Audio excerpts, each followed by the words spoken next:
Fər xanım gəlib, onda da baş ağrısı. Deyir, yeriyirəm, başım ağrıyor. Deyirəm ki, yeriyəndə başın ağrıyırsa, o ürəyə bağlıdır. Kardioqrammanı çəkdi, elektrokardioqrammada dəyişikliyi gördük. Deyir, hardan şübhələnir? Deyirəm ki, bir şey yeriş zamanı fiziki gücə salanda artır. Bu onu göstərir ki, mütləq mənada orada ürəyə bağlıdır və ürək tac damarında qidalanma pozğunluğu var.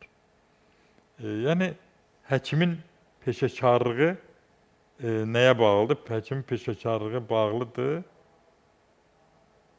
atipik forma da gedən xəstəlikləri də bilmək. Məsələn, ürək əzələsinin infarktında bu döş sümüyünün arxasında olur ağrı. Kim desə ki, ürəyimin burasında ağrı var, burada ağrı var, ürək deyil. Bu əzələ sinir ağrısı. Bu sümüyün arxasında olan ağrılar ürək ağrılarıdır. Ürək ağrıları da nə zaman olur? Tac damarlarda sıxılma, spazm nəticəsində qanın miqdarı azalır. Bu ağrı şiddətlənib və yarım saatdan artıq davam edirsə, ürək əzələsinin infarktına keçə bilir.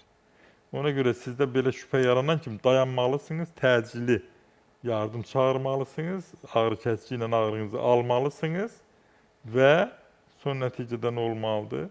Bu təhlükədən qorumalısınız. Və onun olmaması üçün nə etmək lazımdır? Olmaması üçün də zəlidən istifadə etmək lazımdır. Zəli o birmənalı şəkildə ona təminat verir. Təminat verir ki, burada tromb əmələ gəlməsin, infarkt əmələ gəlməsin. Bu baxımdan da ancaq indi bundan başqa burada ağrı yoxdur, infarkt olmur mu? Ola bilir. Nə vaxtdır? Sağ tərəfdə, öd hissəsi nahiyəsində güclü ağrı tutur. Elə bil öd daşı var. Güclü bir ağrı tutur. Fikirləşirlər, ödüdür, gətirirlər, ya buz qoyurlar, soyuq qoyurlar, ya isti qoyurlar, nə edirlər?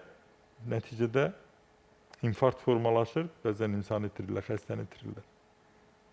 Və yaxud da ki, bu öd qaraciyər formasıdır və yaxud da ki, mədaltı vəzi forması. Ağrı soldan tutur. Və yaxud da ki, beyin forması dedim. Başında da ağrı. Başqa heç bir yerində heç nə yoxdur. Şiddətli ağrı var. Kardioqrammanı çəkən kimi görürsən ki, infarkt.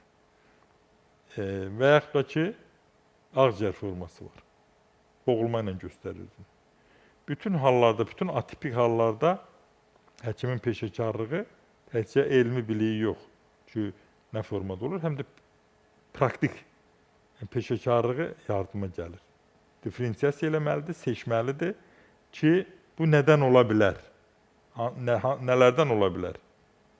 Və təbii ki, onu da elektrokardioqrammadan da əvvəl onunla yanaşı adi analizdə leykositlərin də olan dəyişiklik və digər vasitələrlə yoxlamaqla təsdiqini tapmalıdır.